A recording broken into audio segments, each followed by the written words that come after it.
So I want to share with you.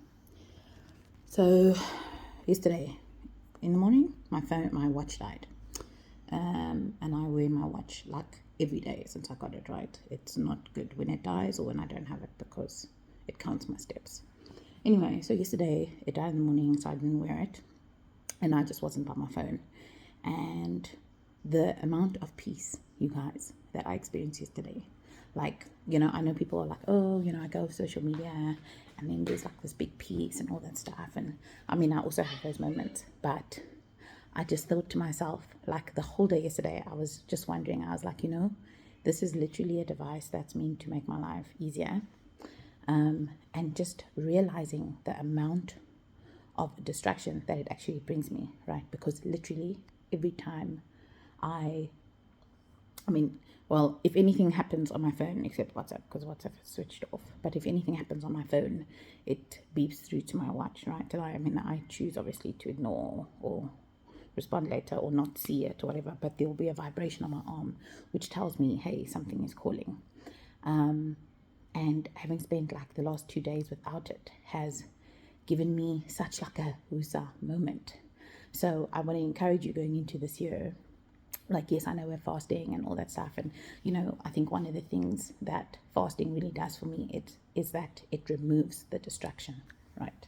So like when people tell me they're fasting social media and all that stuff or whatever, I get it because it's removing the distraction, and in place of that I'm able to spend time in the word or listening to teachings or whatever it is.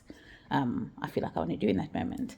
But outside of fasting, even, I just want to encourage us all, like going into this year, don't you want to just take time and think about the things that distract you or the things that distracted you last year, and like consider strategies on how to address them?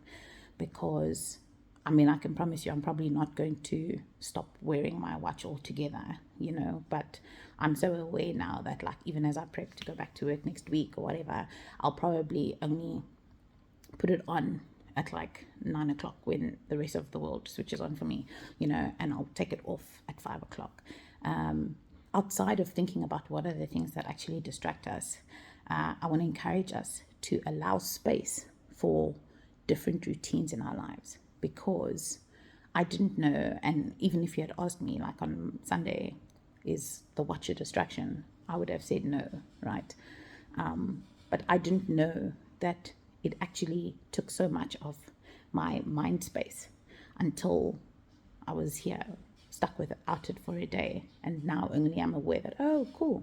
So I really want to encourage us, like, as we go into the year, take time in January, like, and actually think about the things that distract you. Think about why they distract you, how they distract you, and let's be purposeful about building lives that foster peace and that foster like just a calm spirit, that take care of our soul.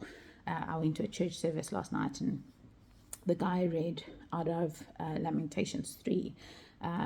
He didn't get to my translation, but it's fine. But in Lamentations 3, Jeremiah writes there and he says, my soul is bereft of peace, and I love it. I love it that said that way in the ESV, just because it like the picture it gives me is so intentional that, like, this is not something that I'm doing specifically for my body. It's not something that I'm doing necessarily even for my spirit, but it's something that I'm doing that tends to my soul. And welcoming peace, creating space in my soul for things that bring peace, is something I definitely think is worth going into, or is worth considering as we go into this year. I'm sure I will remind us again later on in the year, but for now, as you can see, my watch is still off and my phone is away, or is put away from me. I'm using another phone to record this. But yeah, I've really enjoyed that almost like glass shattering moment in my mind, and seeing just how different life can be with such a small change. So yeah, have a good day.